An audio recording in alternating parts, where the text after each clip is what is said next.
Hi friends, good morning. Welcome back to my channel. ಎಲ್ಲರೂ ಹೇಗಿದ್ದೀರಾ? ನಾನು ಕೂಡ ಚೆನ್ನಾಗಿದ್ದೀನಿ. ಇವಾಗ ಬೆಳಗ್ಗೆನೇ ಇವತ್ತು ನಾಷ್ಟಕ್ಕೆ ಪಡ್ಡು ಹಾಗೆಯೇ ಕಡಲೆಕಾಯಿ ಚಟ್ನಿ ಇತ್ತು.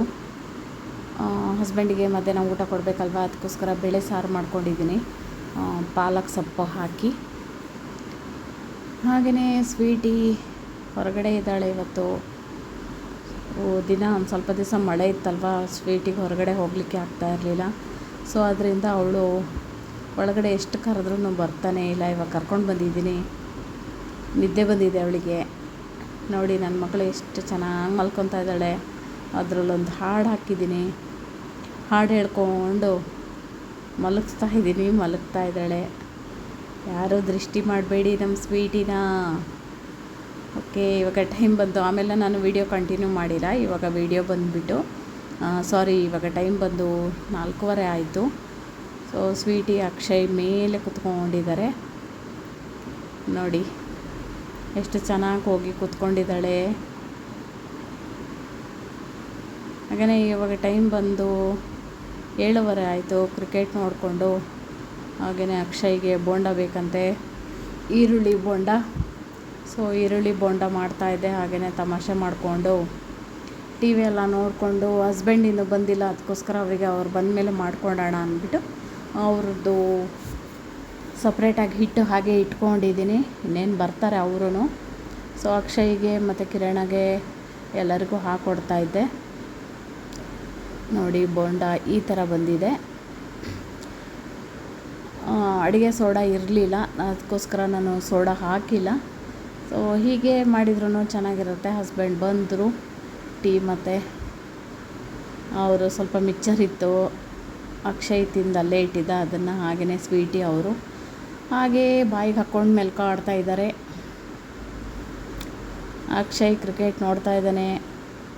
ನಾಳೆ ಫೈನಲ್ಲು ಕ್ರಿಕೆಟು. ಎಲ್ಲರೂ ಅದೇನೆ, RCB ನಮ್ಮದು ಅಂತ. ನೋಡೋಣ ಏನಾಗುತ್ತೆ ಅಂತ ಗೊತ್ತಿಲ್ಲ. ಸ್ವೀಟಿಗೆ ಇಲ್ಲಿ ಅಮ್ಮು ಬಂದಿದ್ದಾಳೆ. ಅಮ್ಮು ಸ್ವಲ್ಪ ಏನದು ವಿಷಲ್ ಹಾಕಿದ್ಲು ಪಿಯಿಂದ. ಸೊ ಅದಕ್ಕೋಸ್ಕರ ಹೆದರ್ಕೊಂಡು ಅಲ್ಲೇ ಕುತ್ಕೊಂಡು ಬಿಟ್ಟಿದ್ದಾಳೆ. ಎಷ್ಟು ಕರೆದ್ರೂ ಬರ್ತಾನೇ ಇಲ್ಲ. ಅವಳಿಗೆ ಭಯ ಆಗಿಬಿಟ್ಟಿದೆ. ಆಮೇಲೆ ನಾನು ಎತ್ಕೊಂಡು ಅಡುಗೆ ಮನೆಗೆ ಬಂದೆ, ಬೋಂಡ ಹಾಕ್ತಾಯಿದ್ದೆ. ನೋಡಿ ಮಗುಕ್ಕಿಂತ ಹೆಚ್ಚು ನಮ್ಮ ಸ್ವೀಟಿ ಕೆಳಗೆ ಇಳಿ ಅಂದರೆ ಇಳಿತಾ ಇಲ್ಲ. ಸೊ ಹಾಗೆಯೇ ಎತ್ಕೊಂಡು ಸ್ವಲ್ಪ 1-2 ನಿಮಿಷ ಎತ್ಕೊಂಡೆ. ಕೆಳಗೆ ಇಳಿಯೋಕ್ಕೆ ರೆಡಿ ಇಲ್ಲ ಅವಳು. ಮತ್ತು ಮಧ್ಯಾಹ್ನ ಸ್ವಲ್ಪ ಸಾಂಬಾರು ಮಾಡಿದ್ನಲ್ವ, ನೈಟಿಗೆ ಆಗ್ತಾ ಇರಲಿಲ್ಲ ಅದು. ಮತ್ತು ಹೀರೆಕಾಯಿ ಹಾಗೆ ಬೇಳೆ ಹಾಕಿ ಸಾಂಬಾರು ಮಾಡ್ಕೊಂಡಿದ್ದೀನಿ. ಬೆಳಗ್ಗೆ ದೋಸೆಗೂ ಆಗುತ್ತೆ ಅದು ಅಂದ್ಬಿಟ್ಟು. ಸೊ ಇಲ್ಲಿ ಬೋಂಡ ರೆಡಿ ಮಾಡ್ಕೊತಾ ಇದ್ದೀನಿ.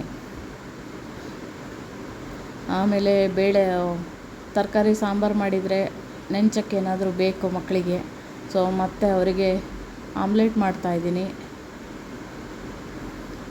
ಎಲ್ಲರಿಗೂ ಒಂದು ಆಮ್ಲೆಟ್ ಹಾಕ್ತಾಯಿದ್ದೀನಿ. ಅಮ್ಮು ಬಂದಿದ್ದಾಳೆ. ಅಮ್ಮಗೆ ಸ್ಕೂಲ್ ಇನ್ನೂ ಒಂದು ವೀಕ್ ಇದೆ. ಸೊ ಅವಳಿಗೋಸ್ಕರ ಪಲ್ಲವಿ ಕೂಡ ಬಂದಿದ್ಲು, ನಮ್ಮ ಮಗಳು. ಸೊ ಅವಳಿಗೆ ಕೇಸರಿ ಬಾತ್ ಅಂದ್ರೆ ತುಂಬ ಇಷ್ಟ. ಸೊ ಕೇಸರಿ ಬಾತ್ ಮಾಡಿದ್ದೆ. ಹಾಗೆಯೇ ಲಾಸ್ಟ್ ಟೈಮ್ ಅವಳು ಬಂದಾಗ ನಾನು ರವೆ ಉಂಡೆ ಮಾಡಿಕೊಡೋಕ್ಕೆ ಆಗಿರಲಿಲ್ಲ. ಸೊ ಹೇಗೋ ಒಂದು ಸ್ವಲ್ಪ ಮಾಡಿದ್ದೆ ಅವಳಿಗೋಸ್ಕರ. ಇಲ್ಲಿ ಏನೋ ವಾರ್ ನಡೀತಾ ಇದೆ ಹೆಸರು ಬಗ್ಗೆ. ಅವನಿಗೆ ಅಕ್ಷಯ್ ಅಂತ ಹೆಸರಿಟ್ಟವ್ರು ಯಾರು, ಈ ಹೆಸರು ಚೆನ್ನಾಗಿಲ್ಲ ಅಂತ ಹೇಳಿ, ಲಕ್ಕಿ ಇಲ್ಲ ನನಗೆ ಅಂದ್ಬಿಟ್ಟು ಏನೋ ಹೆಸರು ಬಗ್ಗೆ ತುಂಬ ವಾರ್ ನಡೀತಾ ಇದೆ. ಅವನ ಹೆಸರೇ ಬೇರೆ, ಅವನ ಹೆಸರು ಮೋಹನ ಅಂತ ಹೇಳಿ. ಅದು ಅಕ್ಷಯ್ ಅಂತ ಕರೆದ್ರು, ಅಕ್ಷಯ್ ಅಂತಲೇ ನಾವು ಕರಿತೀವಿ. ಅದನ್ನೇ ಎಲ್ಲ ಹೇಳ್ಕೊಂಡು ತಮಾಷೆ ಮಾಡ್ತಾಯಿದ್ರು. ಅವನು ಅಕ್ಷಯ್ ಅಂತ ಹೆಸರು ಇಡಬಾರ್ದಾಗಿತ್ತು ನನಗೆ ಅಂತ ಅವನು. ಸೊ ಇದೇ ವಾರ್ ನಡೀತಾ ಇತ್ತು. ನಾನು ಅಡುಗೆ ಮಾಡ್ಕೊತಾ ಇದ್ದೆ. ತುಂಬ ಹೊತ್ತು ಅದೇ ಆಯಿತು, ಹೆಸರು ಬಗ್ಗೆನೇ ಆಯಿತು. ಈ ಹೆಸರು ಚೆನ್ನಾಗಿಲ್ಲ, ಆ ಹೆಸರು ಚೆನ್ನಾಗಿಲ್ಲ, ಹೆಸರುಗಳ ಬಗ್ಗೆ. ಅಂದರೆ ನಮ್ಮ ಒಂದು ಫ್ಯಾಮಿಲಿಯಲ್ಲಿ ಯಾರೂ ಅಕ್ಷಯ್ ಅಂತ ಇಲ್ಲ ಅಂತ ಹೇಳಿ ಅಕ್ಷಯ್ ಅಂತ ಹೆಸರಿಟ್ಟಿದ್ರು. ಸೊ ಅವನಿಗೆ ಬಂದಿರೋದು ಮೋಹನ್ ಅಂತ ಹೇಳಿ. ಹೆಸರಲ್ಲಿ ಅಲ್ಲಿ ಬಂದಿರೋದು. ಸೊ ಅವನಿಗೆ ಅಕ್ಷಯ್ ಅಂತಲೇ ಹೆಸರಿಟ್ರು. ಸೊ ಅದನ್ನೇ ಅವನು ವಾರ್ ನಡೆಸ್ತಾ ಇದ್ದ. ಅಕ್ಷಯ್ ಅಂತ ಹೆಸರು ಸರಿ ಇಲ್ಲ, ನನಗೊಂದು ಕೆಲಸನೂ ಆಗ್ತಾಯಿಲ್ಲ, ಹಾಗೆ ಹೀಗೆ ಅಂದ್ಕೊಂಡು ತಮಾಷೆ ಮಾಡ್ಕೊಂಡಿದ್ದ, ಇದು ಯಾರು ಹೆಸರಿಟ್ಟಿರೋದು ಅಂತ ಹೇಳಿ. ಹಾಗೇ ಅಲ್ವಾ, ಚಿಕ್ಕವಕ್ಕಿರ್ಬೇಕಾದ್ರೆ ಅವರಿಗೆ ಯಾವ ಹೆಸರು ಇಟ್ರೂ ಗೊತ್ತಾಗಲ್ಲ. ದೊಡ್ಡಾದಮೇಲೆ ಅಯ್ಯೋ ಈ ಹೆಸರು ಬೇಡ ಆಗಿತ್ತು ನನಗೆ, ಆ ಹೆಸರು ಯಾಕೆ ಇಟ್ಟಿದ್ದೀರಾ, ಈ ಹೆಸರು ಇಟ್ಟಿದ್ದೀರಾ ಅಂತ ಹೇಳಿ. ಸೊ ಅಕ್ಷಯ್ ಕೂಡ ಹಾಗೇ. ಆಮೇಲೆ ಅಮ್ಮಗೆ ಸ್ಕೂಲಿಲ್ಲ, ಒಂದು ವಾರ ಸ್ಕೂಲಿಗಿನ್ನೂ ಹಾಕಿಲ್ಲ, ಅವರು ಮನೆ ಶಿಫ್ಟ್ ಮಾಡಬೇಕು. ಸೊ ಅದಕ್ಕೋಸ್ಕರ ಅಮ್ಮನ ಇಲ್ಲಿ ಒಂದು ವಾರ ಬಿಟ್ಟಿದ್ದಾರೆ. ಒಂದು ವಾರದ ನಂತರ ಹೋಗಿ ಅವಳಿಗೆ ಸ್ಕೂಲಿಗೆ ಹಾಕ್ತಾರೆ. ಅವಳಿಗಲ್ಲಿ ನೋಡ್ಕೊಳೋರು ಯಾರೂ ಇಲ್ಲ. ಇನ್ನೊಬ್ಬಳು ದೊಡ್ಡಮ್ಮು ಅವಳು ಸ್ಕೂಲಿಗೆ ಹೋಗ್ತಾಳೆ, ಇನ್ನು ಪಲ್ಲವಿ ಎಲ್ಲ ಆಫೀಸಿಗೆ ಹೋಗಿಬಿಡ್ತಾರೆ.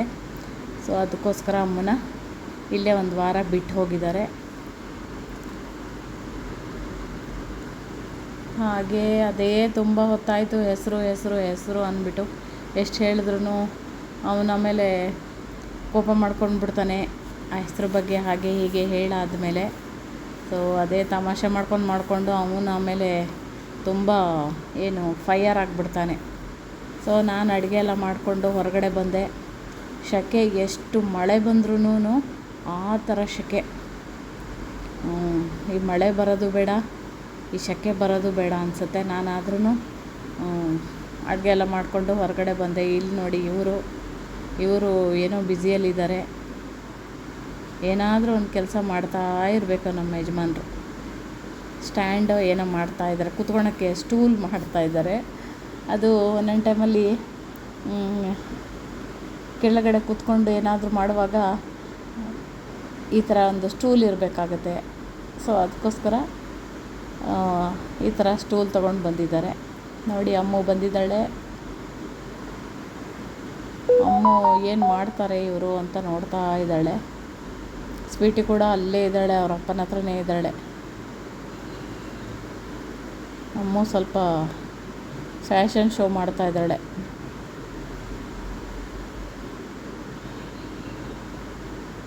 ಅಮ್ಮ ತಮಿಳ್ನಾಡು ಹೋಗಿದ್ಲು ಅವ್ರ ಅಜ್ಜಿ ಮನೆಗೆ. ಅಲ್ಲಿಂದ ಬಂದು ಇವಾಗ ಸೀದಾ ಇಲ್ಲಿಗೆ ಬಂದಿದ್ದಾಳೆ. ನೋಡಿ, ಹಾಯ್ ಅಂತ ಇದ್ದಾಳೆ. ನಾನು ಮತ್ತೆ ಫ್ರೆಶ್ ಆಗಿ ಬಂದು ಕೈಕಾಲು ಮುಖ ಎಲ್ಲ ತೊಳ್ಕೊಂಡು ಊಟ ಮಾಡಿ ನಾನು ಅಮ್ಮ ಒಳಗಡೆ ಬಂದ್ವಿ. ನೋಡಿದ್ರೆ ನಮ್ಮಮ್ಮನ ಒಂದು 3-4 ಡೇಸ್ ಇರ್ತಾಳೆ, 1 ವೀಕು ಮತ್ತೆ ಹೋಗ್ತಾಳೆ. ಓಕೆ ಫ್ರೆಂಡ್ಸ್, ನನ್ನ ವಿಡಿಯೋ ಇಷ್ಟ ಆದರೆ ಲೈಕ್ ಮಾಡಿ, ಶೇರ್ ಮಾಡಿ, ಕಮೆಂಟ್ಸ್ ಮಾಡಿ, ಮರಿದೇನೆ ಸಬ್ಸ್ಕ್ರೈಬ್ ಮಾಡಿ. ಹಾಗೆಯೇ ಇನ್ನೂ ಒಳ್ಳೊಳ್ಳೆ ವಿಡಿಯೋ ಹಾಕಲಿಕ್ಕೆ ಪ್ರಯತ್ನ ಪಡ್ತೀನಿ. ನನ್ನ ಹೆಲ್ತ್ ಎಲ್ಲ ಚೆನ್ನಾಗಾದ್ಮೇಲೆ ಹೊರಗಡೆ ಹೋಗಿ ವಿಡಿಯೋ ಮಾಡ್ತೀನಿ. ದಯವಿಟ್ಟು ನನ್ನ ವಿಡಿಯೋ ನೋಡಿ ಸಪೋರ್ಟ್ ಮಾಡಿ. ನಿಮ್ಮೆಲ್ಲರ ಸಪೋರ್ಟ್ ನನಗೆ ತುಂಬ ಅಗತ್ಯ. ಹಾಗೇ ಇಲ್ಲಿ ಡಬಲ್ ವಿಡಿಯೋ ಬಂದುಬಿಟ್ಟಿದೆ, ದಯವಿಟ್ಟು ಕ್ಷಮಿಸಿ.